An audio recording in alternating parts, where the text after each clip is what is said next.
لو طالت المسافات وبعدتنا الأيام، ما بينا ألف حاجة تبين الاهتمام.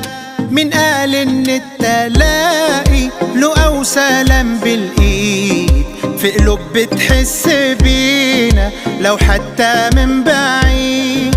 دايما جوانا كلام، قصص محتاجة تتقال، وناس غاليين علينا ما بيروحوش من البال. ده مفيش للدنيا معنى لو ما انتش لاقي ليه حد اما تغيب عليه يفضل يسأل عليه.